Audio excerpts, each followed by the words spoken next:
وما آتاكم الرسول فخذوه وما نهاكم عنه فانتهوا واتقوا الله إن الله شديد العقاب.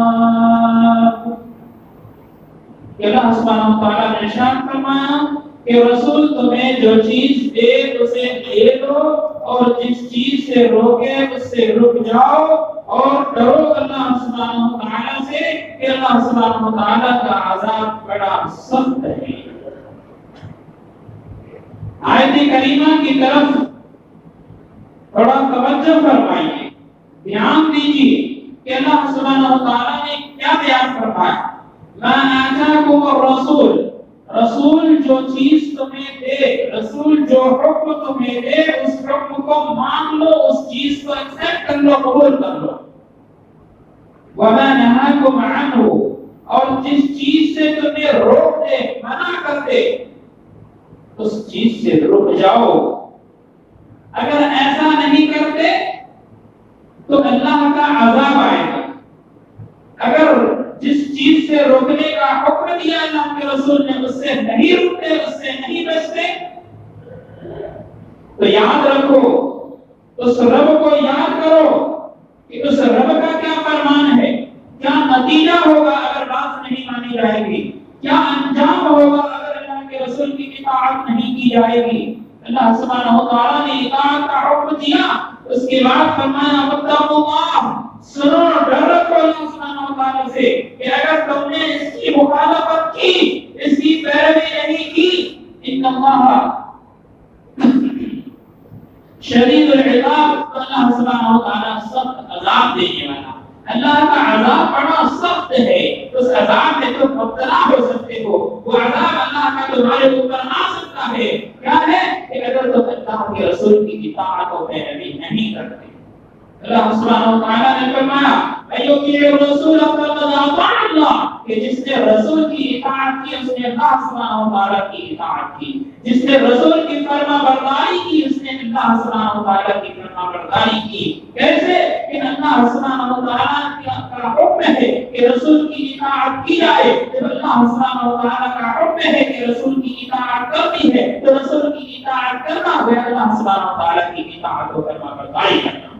اس لیے اگر کہا جائے کہ رسول کی اطاعت نہیں اللہ کی اطاعت ہوگی تو یہ رسول کی اطاعت کا حکم اللہ نے دیا ہے تو اللہ کے حکم کے خلاف ورزی ہوگی, اللہ کے بات کی مخالفت ہوگی, اللہ نے جو حکم دیا ہے اس کی مخالفت ہو جائے گی. اس لیے جو بات اللہ سبحانہ وتعالی نے ارشاد فرمایا کہ من یطیع الرسول فقد اطاع اللہ, جس نے اللہ کے رسول کی اطاعت کی اس نے اللہ کی اطاعت کی. وہ یہ رسول کی اطاعت و فرما برداری اللہ سبحانہ وتعالی کی اطاعت و فرما برداری ہے. اللہ سبحانہ وتعالی نے ارشاد فرمایا اطیعوا اللہ و اطیعوا الرسول واولی الامر منکم, کہ تم اللہ کی اطاعت کرو, اللہ کے رسول کی اطاعت کرو, اور اس کی جو تمہارا اول الامر ہے, جو تمہارا امیر ہے, جو تمہارا بڑا.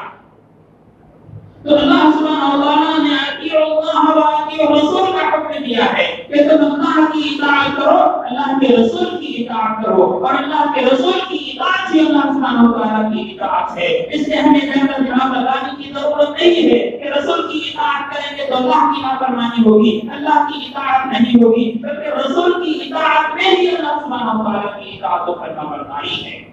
اس لیے ہمیں یہ بات سمجھنے کی ضرورت ہے. رسول اللہ صلی اللہ علیہ وسلم کو اللہ سبحانہ وتعالی نے ہمارے لیے آئیڈیل بنایا ہے. لقد كان لكم في رسول الله اسوة حسنة, اللہ سبحانہ وتعالی نے بیان فرمایا کہ رسول اللہ صلی اللہ علیہ وسلم نے تمہارے لیے اسوہ حسنہ ہے, تمہارے لیے بہترین نمونہ ہے, تمہارے لیے یہ آئیڈیل ہے. تم کس طریقے سے زندگی گزارنا چاہتے ہو, کس میدان میں زندگی گزارنا چاہتے ہو, کس میدان میں رہنا چاہتے ہو, وہ تمام میدان میں اللہ کے رسول صلی اللہ علیہ وسلم کی زندگی تمہارے لیے آئیڈیل ہے. تم معلم ہو, اللہ کے رسول معلم تھے. تم تاجر ہو, اللہ کے رسول تجارت کرتے تھے. تم معاشی کسب حلال کرتے ہو, اللہ کے رسول صلی اللہ علیہ وسلم کسب حلال کرتے تھے. اللہ کے رسول صلی اللہ علیہ وسلم ٹیچنگ کرتے تھے, تعلیم دیتے تھے. اللہ کے رسول صلی اللہ علیہ وسلم معاشرتی معاملات کو حل کیا کرتے تھے. تمام معاملات میں، اخلاق و کردار میں، عبادات میں، تمام چیزوں میں اللہ سبحانہ وتعالی نے اللہ کے رسول صلی اللہ علیہ وسلم کو ہم انسانوں کے لیے آئیڈیل اور نمونہ بنایا۔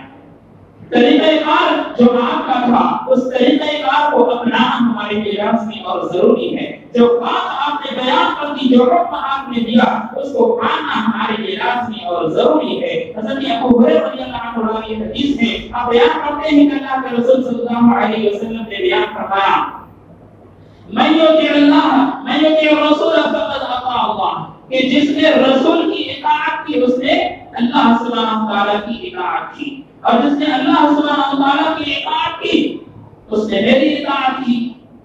جب میں نے اللہ کے رسول صلی اللہ علیہ وسلم نے اللہ کی اطاعت کا حکم دیا تو اللہ سبحانہ وتعالی کی اطاعت ہو گئی، اور جس نے میری نافرمانی کی، جس نے میری نافرمانی کی اس کا ٹھکانہ جہنم ہے۔ من اطاعنی دخل الجنہ ومن عصانی فقد ابى، اللہ کے رسول صلی اللہ علیہ وسلم نے فرمایا جس نے میری اطاعت کی وہ جنت میں داخل ہوا، جس نے میری نافرمانی کی اس نے انکار کیا، اور جس نے انکار کیا وہ جہنم میں جائے گا۔ پتہ یہ چلا کہ اللہ کے رسول صلی اللہ علیہ وسلم کی اطاعت لازمی شے ہے۔ آپ کی اطاعت و فرمانبرداری میں اپنی زندگی بسر کرنی چاہیے۔ آئیے دیکھتے ہیں اللہ کے رسول صلی اللہ علیہ وسلم کی اطاعت لازمی شے ہے۔ صحابہ اکرام رضوان اللہ علیہم اجمعین نے آپ کی کس قدر اطاعت کی، احادیث کی روشنی میں سنیں گے اللہ کے رسول صلی اللہ علیہ وسلم سے کس قدر صحابہ اکرام نے محبت کا اظہار کیا ہے، اور کس قدر آپ کی اطاعت و فرمانبرداری میں اپنی زندگی کو بسر کیا ہے۔ اللہ کے رسول صلی اللہ علیہ وسلم کی حدیث ہے، حضرت کعب بن مالک رضی اللہ عنہ سے شروع کرتے ہیں کہ حضرت کعب بن مالک رضی اللہ عنہ اس قدر پریشان رہے، اس قدر پریشان رہے، اور کیوں کر پریشان رہے؟ اپنی سچائی کی بنیاد پر پریشان رہے۔ پریشانی کیا تھی کہ جنگ تبوک کا موقع تھا، آپ دوسرے صحابہ اکرام کے ساتھ جنگ کے میدان میں حاضر ہو گئے، چلے گئے جنگ میں، لیکن کعب بن مالک اور آپ کے ساتھ کئی لوگ اس جنگ میں شریک نہیں ہو سکے تھے۔ جنگ میں شریک نہ ہونے کی وجہ سے گھر میں رہے۔ آپ جب جنگ سے واپس آئے اللہ کے رسول صلی اللہ علیہ وسلم نے اور لوگوں کو بلایا جو جنگ میں شریک نہیں ہو سکے تھے، ان میں سے سبوں نے آ کر کے جو لوگ نہیں گئے تھے اپنا عذر بیان کر دیا، اپنی باتیں بیان کر دی۔ اللہ کے رسول نے ان کی باتوں کو سن کر چھوڑ دیا، لیکن کعب بن مالک رضی اللہ عنہ یہ کوئی بہانہ نہیں بنائے، سیدھی سیدھی بات، سچی بات جو تھی، جو تھا، جو معاملہ وہ بتا دیا کہ اس وجہ سے نہیں جا پائے، یعنی اپنی ہی کوتاہی تھی، اپنی ہی سستی تھی، نہیں جا پائے۔ اللہ کے رسول صلی اللہ علیہ وسلم نے لوگوں سے کہا کہ ان سے بائیکاٹ کر لو، اور کعب بن مالک کے ساتھ دو صحابی اور تھے، قرآن بن نبی ہلال بن امیہ۔ اللہ کے رسول صلی اللہ علیہ وسلم نے بائیکاٹ کر دیا کہ لوگوں سے اٹھنا بیٹھنا نہیں، لوگ ان سے بات چیت نہیں کریں گے، کلام نہیں کریں گے۔ اللہ کے رسول صلی اللہ علیہ وسلم کا یہ فرمانا تھا، اور صحابہ اکرام رضوان اللہ علیہم اجمعین نے کعب بن مالک رضی اللہ عنہ سے بات چیت بند کر دی، ان کے ساتھ اٹھنا بیٹھنا بند کر دیا، ان کے ساتھ رہنا بند کر دیا۔ کعب بن مالک رضی اللہ عنہ جب یہ 40 دن پورے کر چکے ہوتے ہیں تو اس کے بعد آپ کے پاس حکم آتا ہے کہ جس طریقے سے لوگوں سے بائیکاٹ کر دیا گیا تھا، اب حکم آتا ہے اللہ کے رسول صلی اللہ علیہ وسلم کی طرف سے کہ اپنی بیوی سے الگ ہو جائیں۔ پوچھا گیا کہ بیوی کو طلاق دے دی جائے، کہا نہیں طلاق نہیں، لیکن الگ رہنا ہے۔ بیوی کو لے کے بھیج دیے، اور کعب بن مالک رضی اللہ عنہ بیوی سے بھی الگ ہو گئے، اللہ کے رسول کا حکم ہے۔ کعب بن مالک رضی اللہ عنہ بیان کرتے ہیں کہ اس طریقے سے پریشانی تھی، لیکن ان تمام پریشانیوں کو جھیلا، اللہ کے رسول کا جو حکم تھا، جو فرمان تھا، اسی کے مطابق عمل کیا۔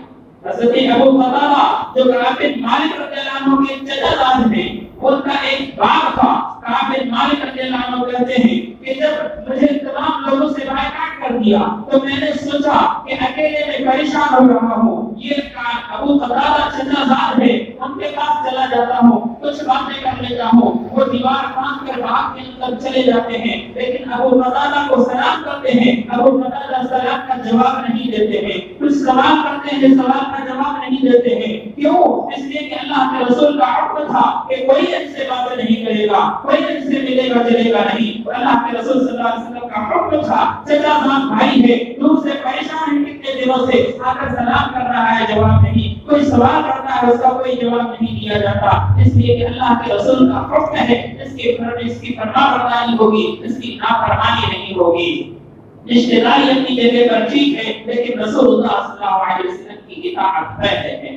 اللہ کے رسول صلی اللہ علیہ وسلم کی اطاعت کس قدر ہے. حضرت عمر رضی اللہ عنہ, عمر فاروق رضی اللہ عنہ کے واقعے سے ہم اندازہ لگاتے ہیں کہ صحابہ کرام کس طریقے سے آپ کی اطاعت کیا کرتے تھے. حضرت عمر فاروق رضی اللہ عنہ جب وہ سب حجر اسود کو توسا دیتے ہیں وہ کیا کہتے ہیں کہ العالم انی لعالم انک حجر, اس پتھر کو اس کالے پتھر کو خطاب کر کر کہتے ہیں انی عالم انک حجر, کہ مجھے معلوم ہے میں جانتا ہوں کہ تم ایک پتھر ہو, لا تنفع ولا تضر, نہ تم کچھ نفع دے سکتے ہو نہ فائدہ سے نقصان پہنچا سکتے ہو. لیکن لولا انی رأیت النبی صلی اللہ علیہ وسلم استلمک, کہ اگر میں نے نبی صلی اللہ علیہ وسلم کو نہیں دیکھا کہ تجھے استلام کیا ہے, بوسہ دیا ہے, مستلم تو میں تجھے بوسہ نہیں دیتا, مجھے معلوم ہے کہ تو پتھر ہے. تو نبی صلی اللہ علیہ وسلم نے جو کیا آپ نے دیکھا اور وہ اللہ کے رسول صلی اللہ علیہ وسلم کی اطاعت ہے. اسی طریقے سے وہ رجل جو صفا مروا کے درمیان جو ان کی چال چلتے ہیں, جو تھوڑا تیز چال چلتے ہیں, یہ اس وقت اس لیے ہوتا تھا کہ مشرکین کو دکھایا جائے, کہ مشرکین کو طاقت دکھائی جائے گی, قوت دکھائی جائے گی. وہ مشرکین اسلام کو قوت سے بھگائیں گے کہ مسلمان طاقتور ہیں, قوت والے ہیں, کمزور نہیں ہیں. لیکن آج جو ہے مشرکین کو اللہ سبحانہ و تعالیٰ نے ہلاک کر دیا ہے, تباہ کر دیا ہے, برباد کیا ہے. لیکن وہ رفتار, وہ چال جو نبی صلی اللہ علیہ وسلم نے ہمیں سکھایا ہے, وہ چال آج بھی اس لیے چلتا ہوں کہ یہ نبی صلی اللہ علیہ وسلم کا عمل رہا ہے. یہ نبی صلی اللہ علیہ وسلم نے جو کیا, جو کہا, وہ ہمیشہ چلتا رہے گا. اس لیے یہ کام اور یہ باتیں ہوتی ہیں. یہ عمر رضی اللہ عنہ کا اللہ کے رسول صلی اللہ علیہ وسلم سے کس قدر اطاعت و فرمانبرداری کا جذبہ تھا. اسی طریقے سے ایک خاتون, ایک دوشیزہ کا واقعہ میں بیان کرتا ہوں کہ اللہ کے رسول صلی اللہ علیہ وسلم نے ایک انصاری شخص سے کہا کہ تم اپنی بیٹی کا رشتہ مجھے دے دو. اللہ کے رسول صلی اللہ علیہ وسلم کی اس بات سے وہ بڑا خوش ہوا. اللہ کے رسول صلی اللہ علیہ وسلم بیٹی کا رشتہ مانگ رہے ہیں, بیٹی کا ہاتھ مانگ رہے ہیں. اللہ کے رسول صلی اللہ علیہ وسلم کی اس بات سے وہ خوش ہو کر کے کہا, اللہ کے رسول صلی اللہ علیہ وسلم جس میں آپ کی خوشی ہے یہ تو میرے لیے بڑی خوش قسمتی کی بات ہے. اللہ کے رسول صلی اللہ علیہ وسلم نے فرمایا کہ سنو, میرے لیے نہیں بلکہ جلیل کے لیے ہے. کہا کس کے لیے؟ کہا جلیل ایک صحابی ہے اس کے لیے ہے. پھر وہ شخص کہا اللہ کے رسول صلی اللہ علیہ وسلم جب آپ کہہ رہے ہیں تو اس میں کوئی دورائی نہیں ہے, لیکن اس کی والدہ سے, میری بیٹی کی والدہ نے میری بیوی سے تھوڑا مشورہ کر لو, اس بارے میں چرچا کر لو. وہ انصاری صحابی اپنی بیوی کے پاس جاتے ہیں اور اس بات کا چرچا کرتے ہیں کہ اللہ کے رسول صلی اللہ علیہ وسلم تمہاری بیٹی کا رشتہ مانگ رہے ہیں. وہ بھی بڑی خوش ہوتی ہے اور کہتی کہ ہاں یہ تو خوش قسمتی کی بات ہے, یہ تو بڑی اچھی بات ہے, اللہ کے نبی ہماری بیٹی کا ہاتھ مانگ رہے ہیں. وہ خوش ہیں اور راضی ہیں. لیکن پھر کہا کہ نہیں, آپ نے اپنے لیے نہیں مانگا بلکہ جلیبین کے لیے مانگا ہے. پھر وہ ناراض ہو گئی نہیں کہ جلیبین نہ ان کے پاس مال ہے نہ دولت ہے, ان کے پاس کوئی ایسی چیز تو نہیں ہے, ایسے میں رشتہ نہیں کروں گی. وہ اس لڑکی کی والدہ جو ہے وہ اس سے ناخوشی کا اظہار کرتی ہے. اب وہ انصاری صحابی اللہ کے رسول صلی اللہ علیہ وسلم کے پاس جانا چاہتے ہیں کہ مشورہ تو ہو گیا, اب بات پہنچائی جائے, یہ تیار نہیں ہے. اسی بیچ وہ خاتون, وہ دوشیزہ, وہ لڑکی جس کا ہاتھ مانگا گیا تھا, یعنی اس انصاری صحابی کی بیٹی باہر آتی ہے اور پوچھتی ہے کہ مشورہ کیا ہوا, بات کیا ہے. آپ کو ان کو بتایا جاتا ہے کہ اللہ کے رسول صلی اللہ علیہ وسلم نے تمہارا ہاتھ مانگا ہے اور اس طریقے سے اس شخص کے لیے مانگا ہے. وہ دوشیزہ, وہ خاتون, وہ عورت, وہ لڑکی کہتی ہے کہ سنو, اگر یہ پیغام, اگر یہ بات اللہ کے رسول صلی اللہ علیہ وسلم نے کہی ہے، آپ کی طرف سے یہ پیغام ہے تو سنو، آپ نے میرے لیے کبھی ضائع و بربادی کا راستہ نہیں تلاشا ہے، اس میں ضرور کوئی خیر ہے، اس لیے اللہ کے رسول صلی اللہ علیہ وسلم نے جو مانگا ہے وہ دے دی جائے۔ اور وہ لڑکی اس بات کے لیے تیار ہو گئی کہ وہ جلیبی کو اپنا ہاتھ سے تو دیکھا آپ نے رسول کا فرمان ہے، رسول کی طرف سے یہ پیغام آیا ہے۔ ماں باپ تو تیار تھے لیکن والدہ جو ہے تیار نہیں ہوئی کہ یہ اس طریقے سے کمسن ہے، یہ غریب ہے، مالدار نہیں ہے، یہ اس طریقے سے خستہ حال ہے، اس نے اپنی بیٹی کو نہیں بھیجی۔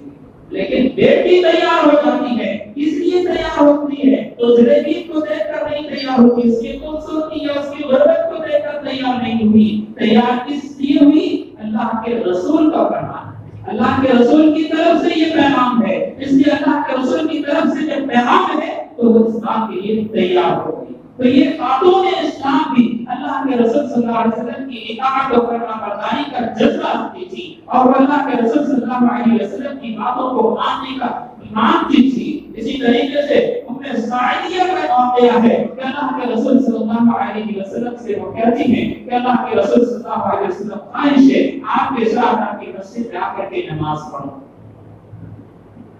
اللہ کے رسول صلی اللہ علیہ وسلم نے بیان فرمایا کہ یہ بات تو ٹھیک ہے، لیکن عورت کے لیے، خاتون کے لیے مسجد سے بہتر اس کا گھر ہے، مسجد سے بہتر اس کا گھر ہے۔ بہتر یہ ہے، افضل یہ ہے کہ وہ گھر کے اندر نماز پڑھے، گھر کے اندر نماز پڑھے، اور گھروں میں بھی بہتر یہ ہے کہ وہ روم کے اندر نماز پڑھے، اور روم میں بھی بہتر یہ ہے کہ اس طریقے سے ہو کہ ادھر ادھر سے کوئی اسے دیکھ نہ پائے، یعنی اچھی طریقے سے وہ گھر کے اندر ہو۔ یہ مسجد میں آ کر کے نماز پڑھنے سے بہتر ہے۔ ہاں، اگر مسجد میں آ کر کے نماز پڑھنا چاہتی ہے تو اس مسجد میں نماز پڑھ جو مسجد کے محلے میں ہے، محلے کی مسجد میں نماز پڑھنا، میری مسجد دور ہے، اس مسجد میں آ کر نماز پڑھنے سے بہتر ہے۔ تو عورتوں کے لیے، عورتوں کا جذبہ، خاتون اسلام کا جو جذبہ تھا، اللہ کے رسول صلی اللہ علیہ وسلم کی اطاعت کا بیان کرنے کا مقصد یہ ہے کہ وہ خاتون چاہتی تو تھی کہ آپ کی مسجد میں آ کر کے نماز پڑھے، لیکن اللہ کے رسول کا فرمان یہ تھا کہ تمہارا بہتر یہ ہے کہ تم اپنے گھر میں ہی نماز پڑھو۔ تو وہ خاتون اپنے گھر میں ہی نماز پڑھنے شروع کرتی اور حیات زندگی بھر اپنے گھر میں ہی نماز پڑھتی۔ تو یہ اللہ کے رسول صلی اللہ علیہ وسلم کے اطاعت کا جذبہ خاتون اسلام میں بھی تھا، اور اسی طریقے سے صحابہ کرام رضوان اللہ علیہم اجمعین میں بھی تھا۔ اس لیے ہمیں اور آپ کو اس بات کی طرف دھیان دینی ہے، ہمارے خواتین کو بھی اس بات کی طرف توجہ دینی ہے کہ اللہ کے رسول صلی اللہ علیہ وسلم کی اطاعت کی جائے، آپ کی باتوں کو مانا جائے، آپ نے جو طریقہ ہمیں دیا ہے، جو اسلام دیا ہے، جو طریقہ، جو اصول ہمیں بتایا ہے زندگی بسر کرنے کا، اسے بھی اختیار کیا جائے، اس سے دور نہیں ہٹا جائے اور نہ ہی منمانی کی جائے۔ اللہ سبحانہ و تعالیٰ سے دعا ہے اللہ سبحانہ و تعالیٰ سب کو کہنے سننے سے زیادہ عمل کی توفیق عطا فرمائے۔ آمین۔ اقول قولی ھذا استغفر اللہ لی ولکم ولسائر المسلمین۔ الحمد للہ وکفى وسلام علی عباده الذین اصطفى اما بعد۔ حضرات، اللہ کے رسول صلی اللہ علیہ وسلم کی اطاعت کی مثال جو صحابہ اکرام کی بڑی لمبی فہرست ہے، ایک اور حدیث بیان کرتا ہوں۔ اللہ کے رسول صلی اللہ علیہ وسلم کا حکم ہوتا ہے، کیا حکم ہوتا ہے کہ مرد اور خاتون ایک ساتھ چلتے ہیں، مرد اور عورتیں ایک ساتھ راستے میں چلتے ہیں، اور دونوں میں ایک دوسرے سے ٹکر ہو جاتا ہے، یا ایک دوسرے میں بے پردگی ہو جاتی ہے، یا اس طریقے سے ایک دوسرے کو دقت اور پریشانی ہوتی ہے۔ اللہ کے رسول صلی اللہ علیہ وسلم کا حکم ہوتا ہے اور خاتون کو بتایا جاتا ہے کہ آپ راستے کے سائڈ سے چلیں، ایک طرف سے کنارے سے چلیں، اور اللہ کے رسول صلی اللہ علیہ وسلم کا یہ حکم ہوتا ہے کہ وہ خواتین اس طریقے سے راستے سے چلنا شروع کرتی ہیں کہ حدیث میں آتا ہے کہ ان کے کپڑے دیوار میں لگ جایا کرتی تھی، اٹک جایا کرتی تھی، اس طرح اٹک جایا کرتے تھے، لگ جایا کرتے تھے کہ وہ خاتون راستے کے کنارے سے اس طریقے سے چلتے تھے کہ مردوں کے ساتھ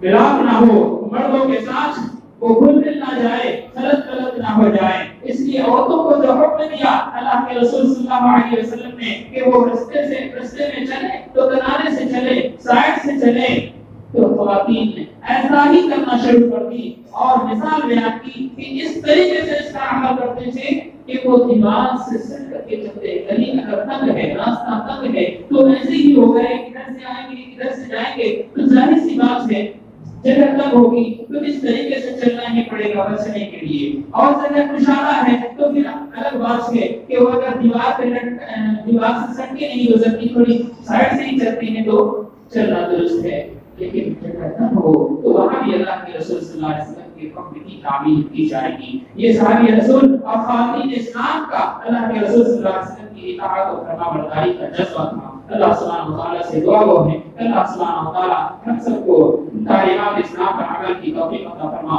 اللہ سبحانہ و تعالیٰ ہم سب کو رسول اللہ صلی اللہ علیہ وسلم کی اطاعت و فرما برداری میں اپنی زندگی بسر کرنے کی توفیق عطا فرما. اللہ سبحانہ و تعالیٰ ہم سب کو کتاب و سنت کی روشنی میں اپنی زندگی بسر کرنے کی توفیق عطا فرما. اللہ سبحانہ و تعالیٰ ہمیں جو بیمار ہیں انہیں شفا کاملہ عطا فرما.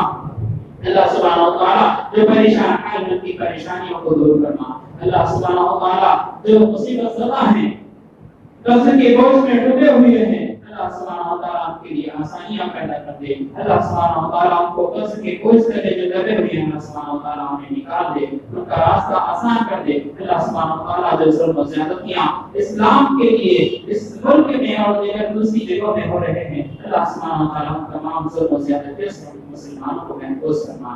اللہ سبحانہ و تعالیٰ اسلام کی حفاظت فرما. اللہ سبحانہ و تعالیٰ اہل اسلام کی حفاظت فرما. اللہ سبحانہ و تعالیٰ ہمارے ملک میں امن و شانتی پیدا کر دے. آمین. تقبل یا رب العالمین. اقول قولی هذا استغفر الله لي ولكم ولسائر المسلمين. سبحان ربك رب العزة عما يصفون وسلام على المرسلين والحمد لله.